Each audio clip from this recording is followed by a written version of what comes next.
Ça y est, les réponses des universités ont déjà commencé à tomber. Certains étudiants m'ont déjà écrit, deux d'entre eux ont reçu un refus et un a été accepté. Aujourd'hui, dans cette vidéo, on va voir pourquoi certaines réponses arrivent plus vite que d'autres et surtout quelles sont les prochaines étapes à suivre après avoir reçu un refus ou bien une admission. Donc, restez bien jusqu'à la fin, on va voir ça ensemble. D'ailleurs, si vous aussi, vous avez reçu des réponses, que ce soit des refus ou bien des acceptations, on a envie de savoir ça dans les commentaires. Laissez-nous dans les commentaires la situation de votre dossier. Mais avant de commencer, comme d'habitude, je vais vous demander de me laisser un like. Et pour les nouveaux, n'oubliez pas de vous abonner pour ne pas manquer les vidéos qui vont venir concernant la demande de visa, le garant financier, la recherche de logement, etc. etc. Donc, allez, c'est parti. Comme je vous ai annoncé au début, il y a 3 étudiants qui m'ont écrit pour me dire qu'ils ont déjà reçu des réponses. Maintenant, 2 d'entre eux, malheureusement, c'est un refus et un a été accepté. Donc, félicitations à lui. Il a vraiment eu la chance d'avoir une acceptation au début février. Donc, c'est une excellente nouvelle ça à lui parce que ça n'arrive pas souvent d'avoir déjà des réponses positives dès le mois de février. La plupart des cas, les premières réponses sont toujours négatives. Maintenant, pourquoi certaines réponses arrivent plus vite que d'autres? Genre, il y a des personnes qui reçoivent des réponses alors que d'autres n'ont reçu aucune réponse. Voici les 3 principaux facteurs qui influencent la rapidité des réponses des universités. Premièrement, on a l'ordre de traitement des dossiers. Les universités traitent les dossiers au fur et à mesure. Si vous avez soumis votre dossier tôt, il y a plus de chances qu'il soit examiné très rapidement. Exemple, un candidat qui a finalisé son dossier, a soumis, a fait tout au mois de novembre, a plus de chances d'avoir une acceptation au mois de janvier, dossier au mois de janvier après la panne de Campus France. Donc, si vous avez soumis votre dossier tard, ça peut influencer encore les réponses. La plupart des personnes qui reçoivent des réponses actuellement, ils ont soumis leur dossier tôt, c'est-à-dire au mois de novembre ou décembre. Deuxièmement, on a les filières et les quotas. Certaines filières comme le droit, l'informatique et l'économie sont énormément demandées. Donc, il y a beaucoup plus de candidatures. C'est pourquoi il peut prendre plus de temps pour traiter les dossiers.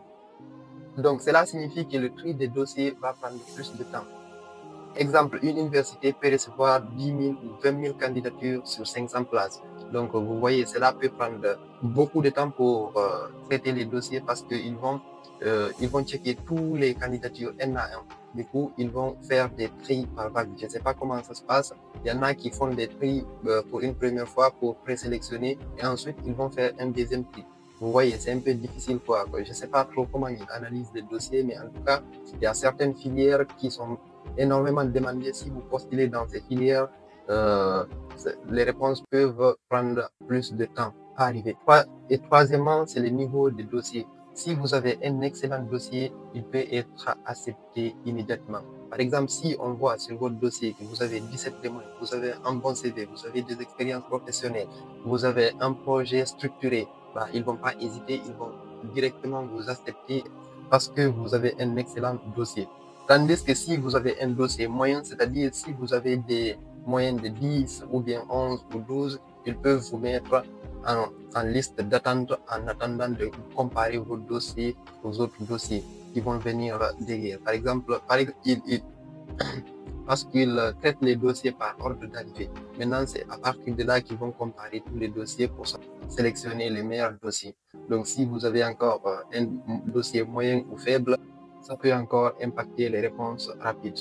Mais si vous n'avez pas encore reçu des réponses, ne paniquez pas, il y a beaucoup d'universités qui répondent généralement au mois de mars, avril, mai. Donc, c'est le temps des réponses. Donc, soyez optimistes et restez à l'écoute. Les réponses vont arriver. Comment savoir si vous avez reçu une réponse? C'est simple, pour savoir si vous avez reçu une réponse, vous allez vous connecter sur votre espace Campus France. Même avant de vous connecter, vous allez recevoir un mail pour vous dire de vous connecter dans votre espace Campus France, vous avez une réponse.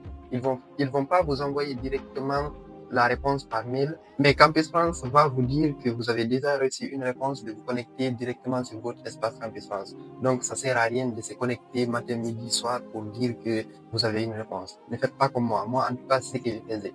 Tous les jours, le matin, je me connectais, midi, je me connectais pour voir si j'ai une réponse ou pas. C'est à la fin que j'ai compris que, parce que toutes les réponses que j'ai reçu d'abord un mail de Campus France pour me dire que j'ai déjà une réponse sur mon espace Campus France. Ensuite, je me connecte pour voir la réponse. Généralement, les premières réponses sont toujours négatives, sauf si tu as un excellent dossier. Donc, si vous avez une réponse négative, vous avez un refus sur 7, ne désespérez pas. Les bonnes réponses peuvent arriver au mois de mars, avril ou mai. Ne vous inquiétez pas pour ça. Maintenant, on va voir qu'est-ce qu'il faut faire après avoir reçu une admission ou bien un refus. On va commencer d'abord par le refus. D'abord, il faut savoir qu'un refus ne signifie pas la fin de votre projet. Il y a d'autres solutions alternatives. Donc, je vais vous donner 3 solutions pour rebondir. Donc, la première solution, lorsque vous recevez un refus, c'est d'attendre les autres réponses. Vous restez là, ne paniquez pas parce que généralement, les gens font plusieurs choix. Peut-être les autres universités peuvent encore vous accepter. Et la deuxième solution que vous avez lorsque vous recevez un refus, c'est de postuler dans les universités non connectées. Dernièrement, je vais parler de Paris-Saclay. Vous pouvez postuler sur l'université. Il y en a d'autres encore. Vous pouvez faire des recherches, mais moi, je connais que Paris-Saclay. Vous pouvez postuler sur Paris-Saclay sans passer par Campus France. Si vous voulez postuler en deuxième année ou en troisième année de licence, même en master, c'est seulement en première année que vous ne pouvez pas postuler à Paris-Saclay. Donc, si vous avez reçu un refus, pour rebondir un peu, vous pouvez postuler dans les universités non connectées ou bien dans les universités privées encore, si vous êtes prêt à payer vos études. C'est une autre alternative. Vous pouvez également postuler sur Parcoursup. Si vous êtes intéressé par les formations professionnelles, genre les BTS ou bien les classes préparatoires, vous pouvez postuler également sur Parcoursup. Actuellement, c'est les campagnes d'inscription sur Parcoursup. En parlant de Parcoursup, j'ai déjà fait plusieurs vidéos pour vous expliquer non seulement la procédure, mais aussi comment créer le compte et postuler. Donc, vous pouvez aller voir mes 3 dernières vidéos là où j'ai détaillé étape par étape comment vous pouvez postuler. Vous le faites vous-même sans passer par une agence. Vraiment, c'est très bien expliqué. J'ai fait 3 vidéos là-dessus. N'hésitez pas à aller postuler sur Parcoursup. Je répète encore, je suis venu en France via Parcoursup parce que j'avais échoué sur Campus France. J'avais fait 7 choix, j'ai reçu 7 refus.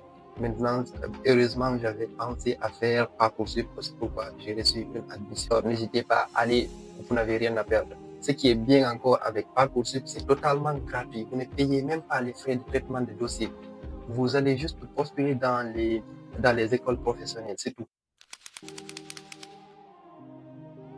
Maintenant, qu'est-ce qu'il faut faire après avoir reçu une admission? Si vous avez reçu une admission, voici les 3 étapes essentielles à suivre. La première étape après avoir reçu une admission, c'est de confirmer votre choix. Chaque université a une date limite pour confirmer votre choix. Genre, si on vous envoie une admission, ils vont mentionner là-bas, vous avez jusqu'à telle date pour confirmer votre choix. Sinon, ils vont retirer votre admission. Donc, il faut faire attention à ça. Il faut regarder les dates limites pour la confirmation de votre choix. Il ne faut pas non plus vous précipiter pour confirmer votre choix. Par exemple, si vous êtes accepté dans une ville que vous n'aimez pas, et que plus tard vous obtenez une autre admission, vous pouvez ignorer la première admission et confirmer la deuxième. Mais il faut regarder la date limite pour la confirmation de votre acceptation. La deuxième chose que vous allez faire après avoir reçu une admission, c'est de préparer votre demande de visa. Pour la demande de visa, vous aurez besoin de plusieurs documents. Vous aurez besoin premièrement de l'attestation d'admission. Ensuite, vous aurez besoin d'un justificatif de logement, c'est-à-dire que si lorsque vous venez en France, vous allez vous loger quelque part, vous n'allez pas vous retrouver dans les rues comme ça. Troisièmement, vous aurez besoin de ressources financières. C'est les 3 principaux documents que vous aurez besoin. Si vous avez une famille ici, vous pouvez les contacter ou bien, en tout cas, si vous avez des amis ou bien des proches, essayez de voir ça dès maintenant. Ensuite, vous allez voir comment vous allez vous arranger pour avoir une prise en charge. Je ferai une autre vidéo pour vous expliquer comment faire une prise en charge ou bien pour le garant financier ou bien le compte bloqué, etc., etc. Surtout, il ne faut pas négliger pour la recherche de logement, surtout dans les grandes villes.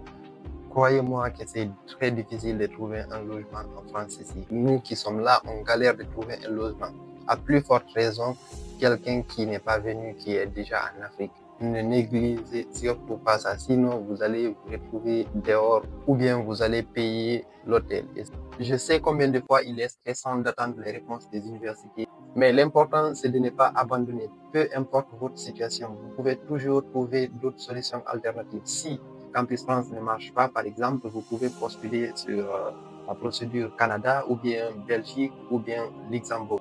Donc, si la France ne marche pas, vous pouvez voir d'autres pays ou bien vous attendez l'année prochaine, vous essayez d'améliorer votre dossier pour avoir les meilleures notes. Vous tirez une leçon de votre échec, vous vous demandez pourquoi vous avez échoué cette année et puis vous vous préparez pour l'année prochaine. C'est pas trop tard. Si vous êtes en licence aussi, vous pouvez attendre jusqu'à ce que vous finissez votre licence et vous postulez pour le master. C'est simple. Il y en a beaucoup qui viennent encore faire le master ici. Donc, c'est tout ce que j'avais à vous dire dans cette vidéo. Dites-moi en commentaire vous aussi si vous avez déjà reçu des réponses et comment vous vivez cette étape. Si vous avez reçu un refus ou bien vous avez reçu une acceptation. Dites-nous en commentaire, on a envie de savoir. Et surtout, n'oubliez pas de vous abonner pour ne pas manquer les prochaines vidéos qui vont arriver sur le visa, le logement, prise en charge garantie, tout ce qui va avec. Moi, je vous dis bonne chance, à très bientôt.